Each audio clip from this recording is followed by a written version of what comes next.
देखिए, रामपुर और आजमगढ़ पार्लियामेंट के जो बाई इलेक्शन के नतीजे आए, उससे एक बात साफ जाहिर होती है कि समाजवादी पार्टी में ना तो काबिलियत है ना अहलियत है बीजेपी को शिकस्त देने के लिए। और मैं उत्तर प्रदेश के अल्पसंख्यक समाज, दलित और मुसलमानों से, और ख़ास तौर से हिंदी हार्टलैंड के मुसलमानों से अपील करूंगा कि वो अपने वोट को ज़ाय ना होने दें और ऐसे निकम्मी पार्टियों का साथ ना दें जो बीजेपी को हरा नहीं सकते। वो सिर्फ आपको धोखा देकर आपका वोट हासिल कर लेते हैं और नतीजा ये निकलता है कि बीजेपी जीत जाती है। अब जब आजमगढ़ में 2019 के पार्लियामेंट के चुनाव में अखिलेश यादव ने 1,60,000 की मेजॉरिटी से उस पार्लियामेंट सीट को जीता था, अब आप हार जाते हैं 8,000 वोट से। कौन जिम्मेदार है इसका? तो इससे बात साफ जाहिर हो रही है कि समाजवादी पार्टी में ना काबिलियत है, ना अहलियत है, ना ताकत है कि वो भाजपा को शिकस्त दे सके। इसीलिए हम अपील करते हैं खास तौर से मुसलमानों से कि अपने वोट को ज़ाय होने ना दें। और दूसरी बात यह है कि अब ये 2 आजमगढ़ और रामपुर की पार्लियामेंट सीट से बीजेपी जीत गई, कौन जिम्मेदार है इसका? किसको आप बोलेंगे कि बी टीम, सी टीम, डी टीम, ई टीम बोलेंगे? किसको वोट कटवा बोलेंगे? महाराष्ट्र में वहां पर शिवसेना के 40 विधायक भाग गए, किसको जिम्मेदार करार देंगे वहां पर आप?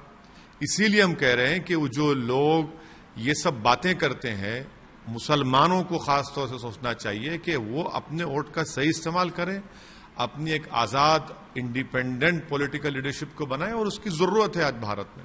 जैसा आपको बी टीम का कहा जाता है, तो बस ये थे बी टीम, आप तो खुश होंगे फिर इस रिजल्ट से? नहीं, मुझे इस बात की तकलीफ है कि भाजपा जीत गई, यकीनन मुझे तकलीफ है।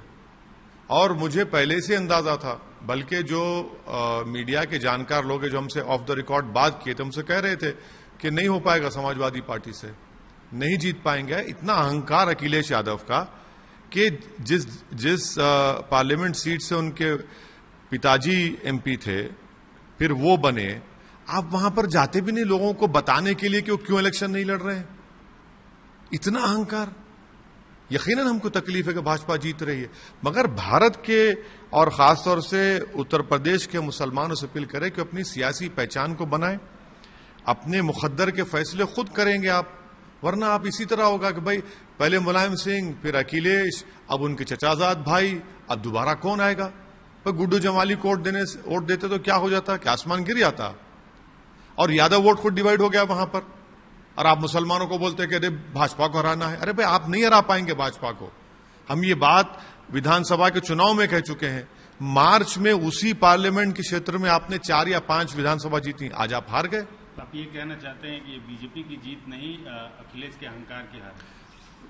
दोनों भी है, दोनों भी। देखिए, बीजेपी भाजपा जीत रही इसलिए रही है क्योंकि इन पार्टीज में ना काबिलियत है, ना अहलियत है, ना वो करेज ऑफ कन्विक्शन जो बोलते हैं अंग्रेजी में, ना इंटेलेक्चुअल ऑनेस्टी को वो भाजपा को हरा पाएंगे। इसीलिए तो भाजपा जीत रही है। और मुसलमानों को डराकर, फुसलाकर और ये बताना चाहते हैं कि मुसलमान उनका गुलाम है। आप बताइए कैसे जीत गए वहां पर भाजपा? ये मेरा सवाल उन लोगों से जो मुझ पर उंगलियां उठाते हैं, आप बताइए कौन जिम्मेदार है उसका?